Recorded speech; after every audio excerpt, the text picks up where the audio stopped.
Let's get straight into it and cut out the 20 useless study hacks people keep repeating like they were discovered on some ancient stone tablet in a productivity cave. This video is not about color-coding your notes until they look like a rainbow exploded on your desk.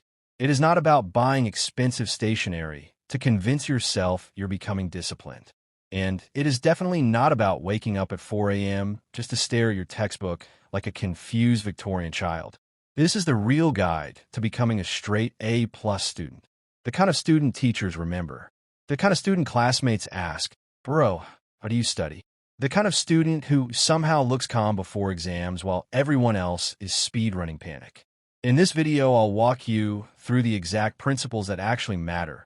What works, why it works, and how to apply it without turning into a robotic study monk who hasn't seen sunlight in 6 weeks.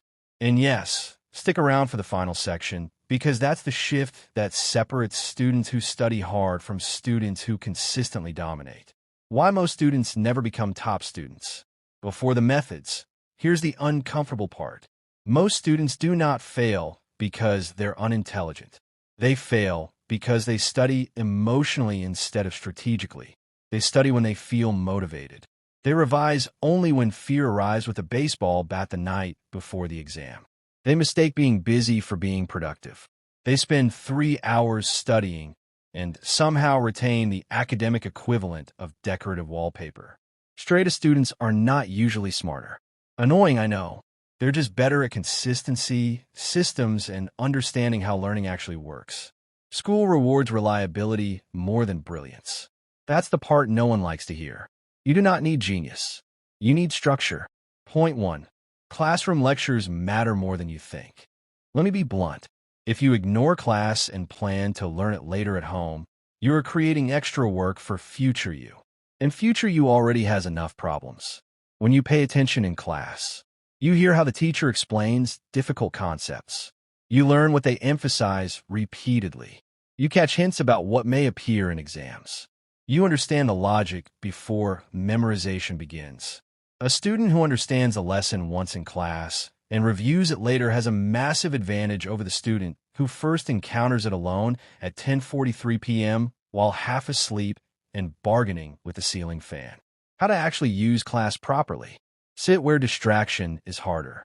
Write notes in your own words, not as a human photocopier. Mark anything confusing immediately. Ask questions if needed. Mild embarrassment lasts 10 seconds. Confusion lasts until the exam. Treat class like your first layer of study, not something separate from studying. Point 2. Build a study environment your brain can respect. Your environment quietly decides your discipline more than your motivation ever will.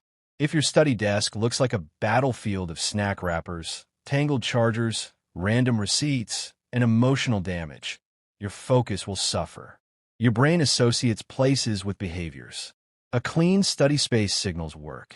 A chaotic one signals distraction. Ideal study setup. Quiet or low-noise environment. Good lighting. Phone out of reach or in another room.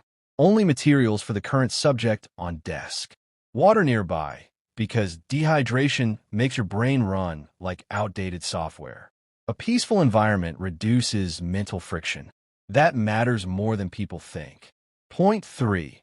Consistency beats intensity every time. Here's the mistake students make. They try to study like maniacs for 8 hours one day, then vanish academically for the next 4 business days. That is not discipline. That is panic in a costume.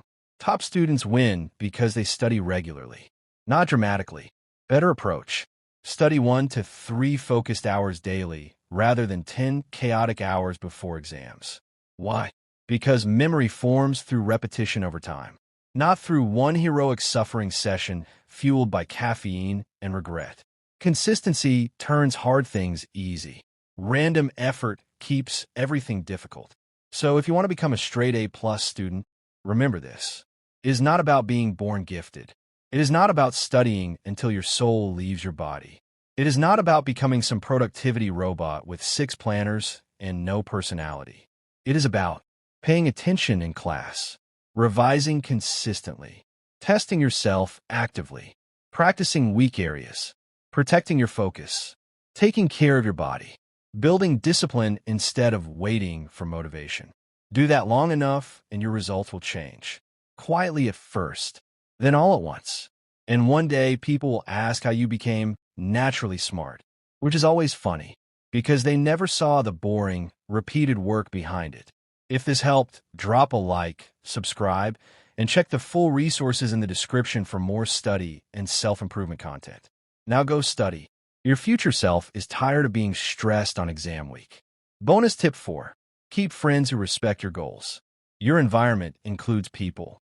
If everyone around you treats studying like a joke, discipline gets harder. You do not need to abandon your friends and move to a mountain monastery. Just spend more time near people who take growth seriously. So if you want to become a straight A+ student, understand this. It is not about being naturally gifted. It is not about studying until your soul leaves your body. And it is definitely not about pretending to be productive while reorganizing your stationery for the 4th time. It is about building the habits that most people are too inconsistent to keep. Show up in class. Revise what you learn. Protect your focus. Practice deliberately. And keep doing the boring things long enough for them to become your advantage. Because the truth is, top students are rarely magical. They're just ordinary people who got serious and stayed serious. If this video helped you, make sure to like, subscribe, and turn on notifications so you do not miss future videos on studying, self-improvement, and becoming the version of yourself your past self would be slightly intimidated by. And if you want more content like this, check the videos in the description.